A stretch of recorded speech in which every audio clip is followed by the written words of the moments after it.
I talked about this on the podcast, but it was like, albums versus playlists. I seen an Earl Sweatshirt clip. He was talking about, yo, bless me, thank me, I'm welcome. He was talking about listening to albums, as a movie. Yo, the greatest thing, not the greatest, but something that made me really think. He was talking about like, yo, if you have a favorite movie, you probably have favorite scenes in that movie. When you want to watch those scenes, you probably go back and watch the whole movie just to be in that atmosphere. You can't go on YouTube and just watch, those favorite scenes. Like say we talk about Rogue One, that Darth Vader scene was crazy, the hallway scene.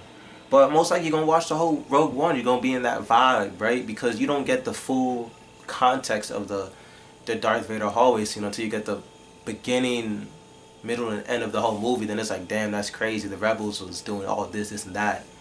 But yet Darth Vader can come and just, start killing everyone. Um, in the same context of albums.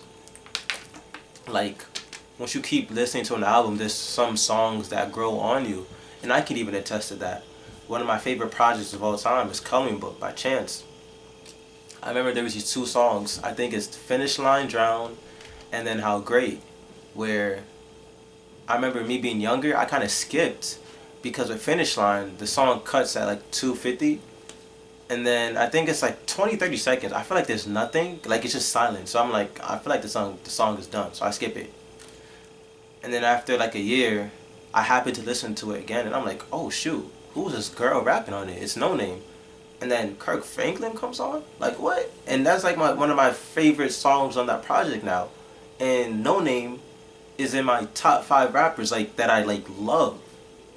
And right, like, and I would never would have, me freaking skipping the song of the album, I would have never found out who No Name was. That was like my entry to No Name. It's crazy. And then Kirk Franklin, obviously I love gospel, so listen to Kirk Franklin. Or How Great, where my dad listened to a lot of Christian music, so I know How Great, like Chris Tomlin. But when I heard it on Chance's project, I was like, I was kind of getting to that stage where I had, like, me as of right now, I don't really listen to CCM, Christian contemporary music, or like Christian music. I listen to kind of like gospel, like kind of like, like that black kind of vibe. So I was like, I'm hearing the song How Great, and I'm like, I don't know, I'm not really feeling it. And it's growing on me now. Now I can listen to the full song. But how did I skip that song? And then Jay Electronica comes up, and I'm like, he dropped one of the craziest verses I ever heard. I was like, yo, wow. Like, and I freaking skipping that song when I'm 16 years old. And then I listened to it again at 18, 19. I'm like, oh shoot, I was missing out, bro. Like, crazy. Albums versus playlists, bro. But yeah, that's just making me feel more, not me being a creative and I guess an artist now technically, because I do make art. It's just like appreciating the art more and not treating it like a microwave meal. Like, there can be some artists who aren't album artists, which can be a paradox because of like how you not a album artist. Like, that's kind of, like that's the point. The point is put out a body of work. How you anti that is kind of like, okay, I guess it's paradoxical, but it's people who put time into sequencing things, and it's a story, it's a movie, it's a lifestyle, it's something that they're portraying. Like, for you to capture that, or be in that world, you gotta digest it how it's meant to be digest.